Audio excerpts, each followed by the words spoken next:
It began as a mystery that shook the nation, a brutal crime, 4 innocent students, and a suspect who said nothing. But now the silence has broken. Bryan Kohberger has confessed, and what he revealed, alongside the evidence, tells a story more calculated and haunting than we ever imagined. This is The Dark Stories, and tonight we walk through the chilling confession, the details of the night 4 lives were taken, and the shocking plea deal that will define justice for years to come. On November 13, 2022, the small college town of Moscow, Idaho, was paralyzed by horror. Inside an off-campus home on King Road, 4 University of Idaho students, Kaylee Gonsalves, Madison Mogen, Xana Kernodle, and Ethan Chapin, were brutally stabbed to death in their sleep. There were no signs of forced entry, no weapon left behind, and no immediate suspects.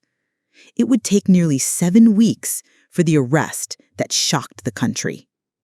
The man arrested was not a drifter, not an outsider. He was Bryan Christopher Kohberger, a 30-year-old doctoral student in criminology at Washington State University, just 10 miles from the crime scene. A man who studied the psychology of killers. A man who seemed to blur the line between studying crime and committing it. But for months, he said nothing. Until now. In a dramatic turn of events, Bryan Kohberger confessed. On July 1, 2025, he struck a deal with prosecutors. He would plead guilty to 4 counts of first-degree murder and 1 count of burglary. In exchange, he would be spared the death penalty. Instead, Kohberger will receive 4 consecutive life sentences, plus additional 10 years for burglary. No parole, no appeals, no second chances. For the first time, prosecutors revealed how Kohberger entered the victim's home and who he killed first. He's believed to have broken in through a second-floor sliding glass door directly into the kitchen. From there, he moved upstairs to the 3rd floor. There, he murdered Madison Mogen and Kaylee Gonsalves, both just 21 years old. Then he descended to the 2nd floor, where he killed Xana Kernodle, 20, and her boyfriend, Ethan Chapin, 20, who had been staying the night. The horror didn't end there. As Kohberger made his way out through the same sliding door, he walked past a surviving roommate. She had opened her bedroom door after hearing strange noises in the night. She saw him, but she lived. It was the one mistake that unraveled everything. Left at the crime scene was a Ka-8 knife sheath, a military-style accessory designed to hold a combat knife. And on the snap of that sheath was DNA. Single source, clean, precise.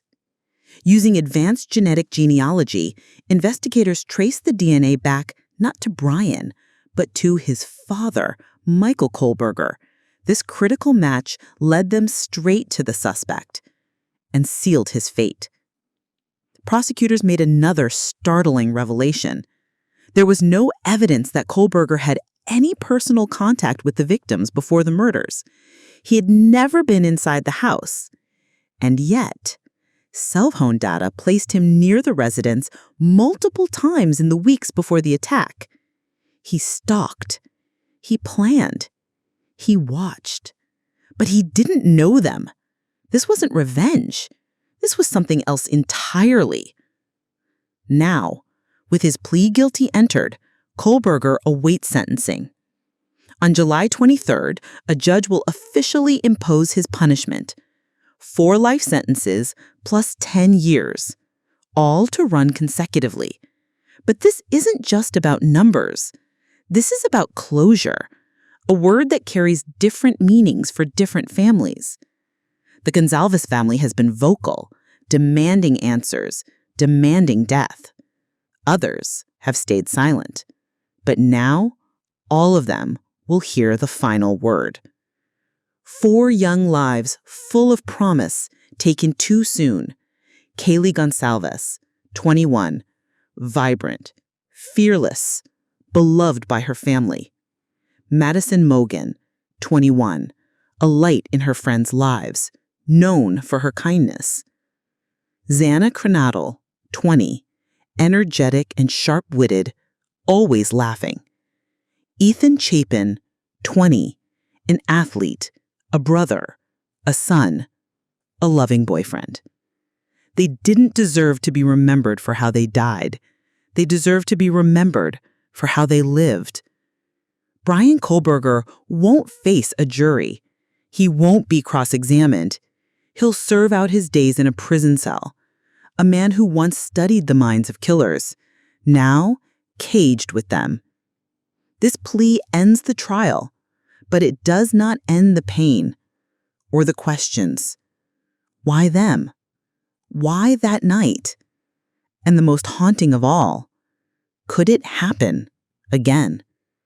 This has been The Dark Stories, where we bring you the deepest dives into the darkest crimes. If you found this story informative, please like, share, and subscribe. Hit the notification bell to never miss an update from our team. And let us know in the comments, do you believe Kohberger's plea deal brought justice? Because sometimes the scariest monsters are the ones who speak last. Welcome to the deep dive. Some criminal cases, they just grab you with these really intricate, often quite chilling details, and really digging into how things happen, the sequence. It can give you some crucial insights. Today, we're doing exactly that, a deep dive into the latest developments in the Bryan Kohberger case. We're going to focus on the new details about how prosecutors allege he broke into the victim's home and the sequence of the attacks. This all came out after his recent guilty plea. Exactly. And our goal here really is to unpack the specific actions, the timeline that prosecutors are putting forward, and also to look at the critical evidence that actually linked Kohberger to the crime. Plus, we need to understand what this plea agreement really means for the case now. We've tried to boil down all the information out there to give you the core facts, the things you really need to grasp in this very closely watched case. Okay, so let's get into it. Leda County Prosecutor Bill Thompson, he shared these details in court right after Kohberger pled guilty. And he said they believe Kohberger broke into the house, the off-campus house, through a sliding glass door. But what's really striking, I think, is where this door was. Prosecutors specified it was a sliding glass door on the second floor.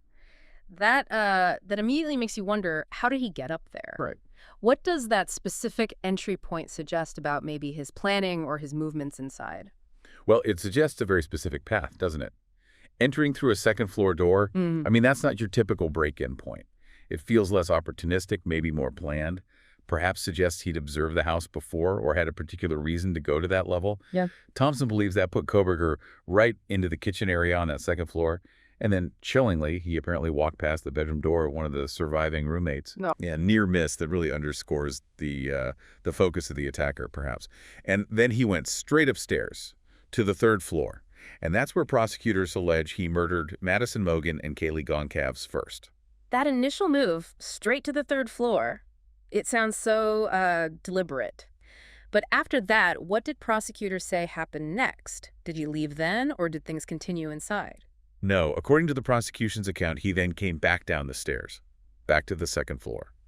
And that's where the other two victims, Xana Kranadel and her boyfriend Ethan Chapin, were tragically killed in Kranadel's room. And then, maybe one of the most unsettling details.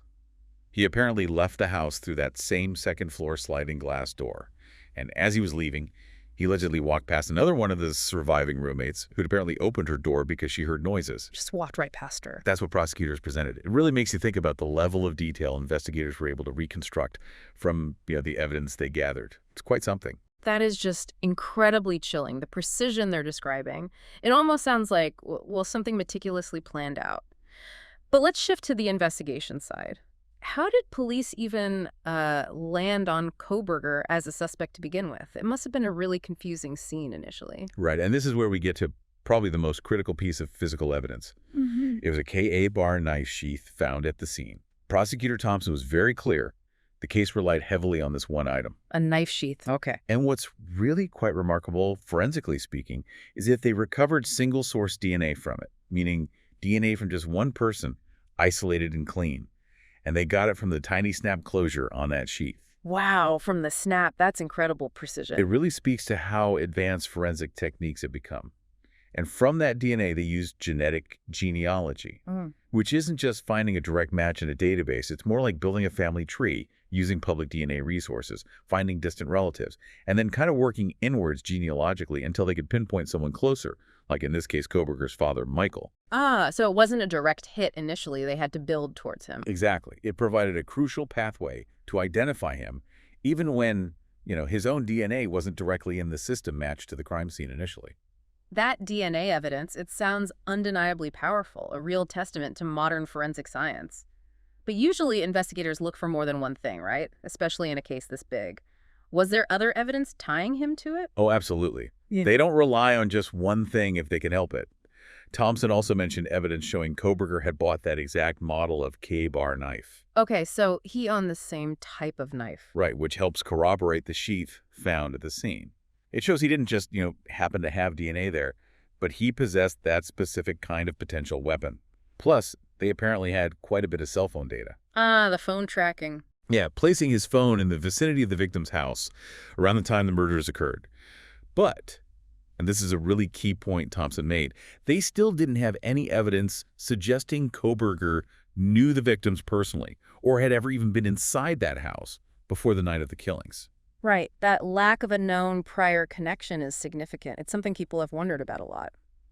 Okay, so let's talk about the biggest recent development then. The guilty plea itself.